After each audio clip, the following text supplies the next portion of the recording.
আজকে খুব ইচ্ছে করলো একটু চাউমিন বানাই। তো যেমন ভাবা তেমনি কাজ। তো প্রথমে আমি কি করলাম, চাউমিনগুলোকে ভালো করে সেদ্ধ করে নিলাম। আর সেদ্ধ করে নিয়ে একটু ঠান্ডা জলে ভালো করে ধুয়ে নিলাম, স্টার্চটাকে ধুয়ে নিলাম। আর তারপরে আলু, পেঁয়াজ, গাজর এগুলোকে খুব সুন্দর করে কেটে নিলাম। আর তারপরে কি করলাম, একটু কড়াইতে কাঁচা লঙ্কা ফোড়ন দিয়ে আলু দিয়ে দিলাম। তারপরে গাজর কাটা ছিল, গাজরগুলোকে সিম্পলভাবেই কেটে রাখা গাজরগুলো দিয়ে দিলাম।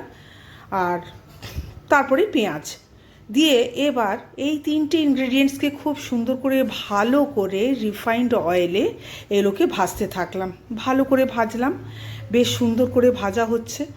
ভাজা হওয়ার পর এটাকে একটুখানি কখনো হচ্ছে একটু ঢাকনা দিচ্ছি, আবার দেখে নিচ্ছি কেমন পজিশনটা, তারপরে আবার একটু নেড়ে দিচ্ছি। তো এইভাবে ওই চাউমিনের এই ভাজাগুলো, সবজিগুলো কিছুই ছিল না, যা ছিল যাই হোক করে তার মধ্যেই এই ভাজাটা করলাম। ঠিক আছে, এটা আসলে খুব সিম্পল একটা রেসিপি, যেটা ঘরে যখন কোনো সবজি না থাকে তখনই এইরকমভাবে আমি একটা সিম্পল ওয়েতে চাউমিনটা বানাই। এটা আমার বাড়ির সবার খুব ভালো লাগে। তো এরপর আমি কি করলাম, সয়া সস দিয়ে দিলাম। সয়া সস দিয়ে চাউমিনটা দিয়ে দিলাম, দিয়ে এবার খুব ভালো করে চাউমিনটাকে নাড়ছি।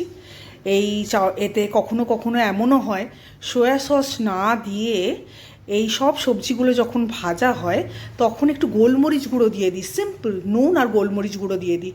ওটাতেও ভীষণ ভালো টেস্ট হয়। বন্ধুরা, তোমরা কখনো এইভাবেও করে দেখো, খেতে খুব ভালো লাগবে।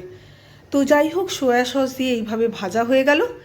এইবার এইটা ভাজা হয়ে যাওয়ার পরে কখনো এরকমও করতে পারো, এর সঙ্গে ওপর থেকে টমেটো সস মেলাতে পারো, কিন্তু আমি সেটা করিনি।